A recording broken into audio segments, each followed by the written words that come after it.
कर्नाटक विधानसभा की 224 सीटों के लिए आज वोटिंग हो रही है। वैसे तो इसके नतीजे 13 मई को आएंगे और इस बीच 3 दिनों का गैप है। लेकिन अभी से इस नतीजों को लेकर जोड़-घटाव शुरू हो गया है और इसके नतीजे न सिर्फ राजनीति के लिए मायने रखते हैं, बल्कि यह स्टॉक मार्केट के लिए भी बहुत अहम है।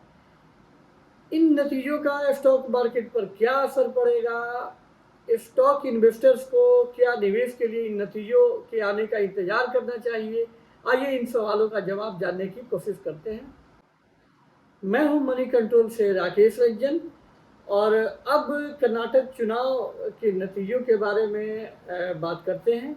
और अब तक यानी कि दिन में करीब 1:30 बजे तक की जो रिपोर्ट है उसमें यह बताया गया है कि करीब 37% जो है वो मतदान हो चुका है और मतदान के नतीजों के लिए हमें 13 मई की सुबह तक का इंतज़ार करना पड़ेगा और तब पता चलेगा कि इसके नतीजे किस तरह के रुझान हैं और कौन भाजपा दोबारा वापसी कर रही है कर्नाटक में या कांग्रेस की सरकार वहाँ बनेगी।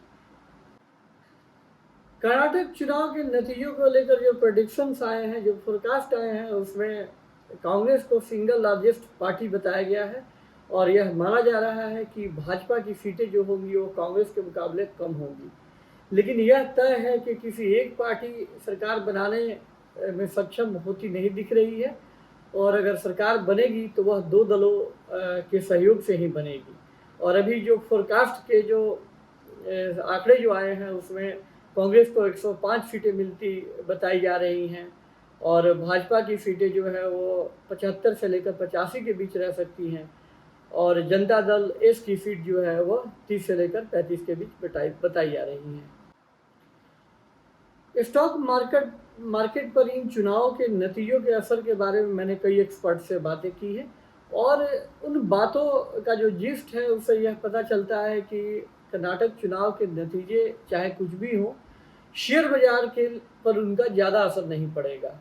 अगर भाजपा वापसी करती है तो हो सकता है कि शुरुआती जो शेयर बाजार की जो चाल है उसमें थोड़ी उसका असर दिखे, लेकिन इसका कोई बहुत ज़्यादा इम्पैक्ट देखने को नहीं मिलेगा। इसकी कई वजह हैं।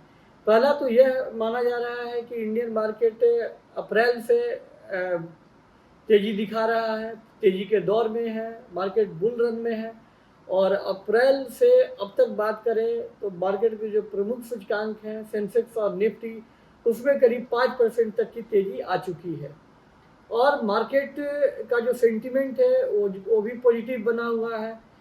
इसकी सबसे बड़ी वजह है कि विदेशी संस्थागत निवेशकों की खरीदारी जो है वो जारी है और घरेलू संस्थागत निवेशक यानी DII भी बाजार में खरीदारी कर रहे हैं। इससे बाजार को सपोर्ट मिल रहा है।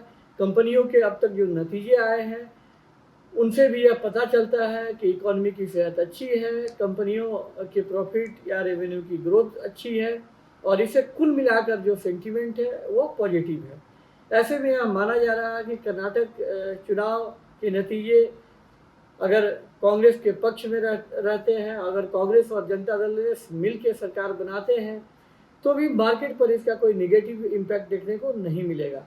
मैंने एक्सपर्ट से पूछा कि क्या निवेशकों को कर्नाटक चुनाव के नतीजों का इंतज़ार करना चाहिए, तो उनकी ये राय थी कि जो हमारे इकनॉमी से जुड़े जो डेटा है, चाहे वो इंडियन इकनॉमी के हों या ग्लोबल इकनॉमी के हों, मार्केट पर शॉर्ट टर्म में ज़्यादा असर इन डेटा का पड़ेगा। जैसे कि आज अमेरिका में इन्फ्लेशन के डेटा आने वाले हैं, तो यह माना जा रहा है कि अमेरिका में जो इन्फ्लेशन जो है कि वह 5% के करीब रहेगा।